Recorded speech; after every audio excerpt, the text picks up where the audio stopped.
Now, on the topic of what makes a good roguelike, or roguelike to be honest, it's controlled randomness, progression pacing, and core mechanics. Now, we will go through them in order. The reason why core mechanics come at the very last is because people tend to focus on core mechanics so much that they screw up the other two, and the other two are the foundations of core mechanics. Well, the three of them are connected interchangeably, but there are ways to go about them, is what I'm trying to say. So now, let's start with controlled randomness. This is about balancing player certainty, game patterns, and RNG. Now, controlled randomness comes in three pillars. The player side, which are anchor points, the game side, which are basically risk management, and the RNG side, which are the true randomness. Now, this is the dopamine hit section. This is the section that gives the good feeling. Now, let's go to the player side, or the anchors. The player side must be 100% non-random. This is non-negotiable. So what do I mean by this? When you start up a game, you will have a certain amount of HP. For example, 100 HP or 3 hearts. This is always certain. You will always know this. This is not changeable. And because it's not changeable, it gives anchors. You know you will start with 3 HP, so if you want to do a maneuver that will cost you 2 HP, you can. Now you can organize for that. And what's an anchor? Anchor are player expectations. What you as a player expect to achieve in certain points. And now, what are the goals of these anchor points? The anchor points allow players to recognize patterns and eventually basically automate everything. They will go on autopilot. This will make them more relaxed. They don't have to do chores, basically. They're not doing chores for you. It's not redundant on them. It's like laning phase in League of Legends, where players automatically go and farm the minions on autopilot. It's not random. They know what happens, and they can control what happens. Now, going to the game side, which is risk management. This now becomes a 50-50 split. Now, you will arrange categories, and in these categories, you will have random stuff. What do I mean by that?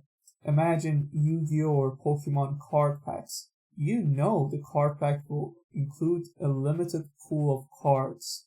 Now, you don't know what cards of the pool are inside the pack, but you know what pool you're selecting from. So that selecting the category will give the player some agency. This means you need restrictions on them. If you're playing Balatro and you open up a Celestial pack, you will only get Celestial cards. If you open up a Fortune pack, you will only get Tarot cards. Now, they will have a visual tell. As you know, different packs will have different visuals. This is so the player is easy to understand. They can do it fast. They can do it fast. And they can recognize it. Now, what's the result of this? This is actually the engagement, or the thinking section. The player must engage and think. This is the strategy section. This is really important. The player stands and thinks, should I gamble on this or not? Should I take this random chance or not? This is always the choice section. Hades and Hades 2's room selection sections. Binding of Isaac's golden room. Should you waste the key on this golden room or not? Should you keep it for the shop? Now, we move on to the RNG side. The 100% unpredictable random choices. Now, this is the dopamine, the hit or bust. You open up the golden room, it's either the item you wanted or not. You open up the card pack, it's either the money you wanted or not. You open up a Joker pack, it's either the Joker you wanted, or something desirable, or not.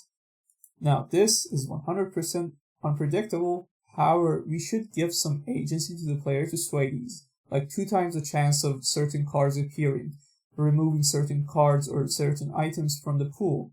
However, we should never give them certain 100% agency. This is important. The player should never know exactly what they're going to get.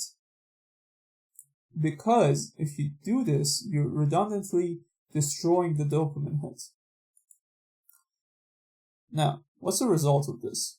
You're dopamine maxing. You're gambling. And because you have a relaxed approach from the player side, and you have easy recognition from the game side, now is only the dopamine. Now you either get your result or not. If you don't get your results, it's not a big deal. It doesn't feel like you have done so many chores and so much only for you to fail, and this will result in a bad mindset that, oh no, I'm always doing these stuff and failing. No, I'm always doing these stuff, and maybe I'm winning, and maybe I'm losing.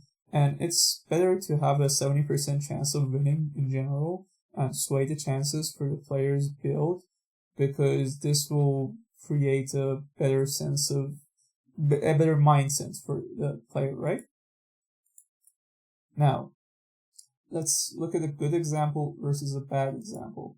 A bad example is actually a popular example that people really enjoy. They are the full randomizer mods that you'll see for Elden Ring and Dark Souls. Now, these mods will randomize everything from HP to enemies to animations to items. Now, these have novelty and they're good as a streaming activities or hobbies to watch. However, they are not sustainable models to connect with the player and use it as a base for your game. You can have everything random, but it starts becoming a chore. If I have to read through the entire game every time, it starts getting me tired.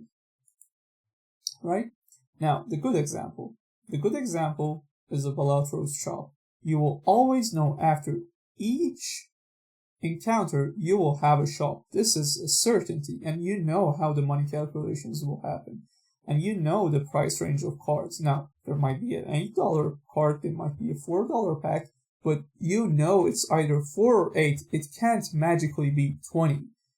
There will be a certain range. You know always the voucher will be 10. You don't know what the voucher is, but you know it's going to be 10. And sometimes you know what the voucher is. If you have seen it in the first encounter, it's your second encounter, you know what the voucher is. So you go into the shop, you can see the sections clearly, you know where to look at. Okay, I'm looking for card packs. Here they are. What card packs are there? It's a Joker pack. It's a Celestial pack. You know what's inside. You can open them if you want, or you can think, no, maybe I skip this. Maybe I don't know what build I'm going for, so just doing RNG and gambling it isn't fun for me. Or maybe you want to gamble and do repeated run where you don't know what you want to go with, or you're a new player, you don't know what you want to go with, so you just pick a random card pack and go with it. So in conclusion, the randomness, what makes a good roguelike is controlled randomness. It needs to be controlled, and it needs to be from 3 sides. A true RNG side, a player side, and a game side, which it goes from 100 to 50-50 to 100. Now, next we go for progression pacing.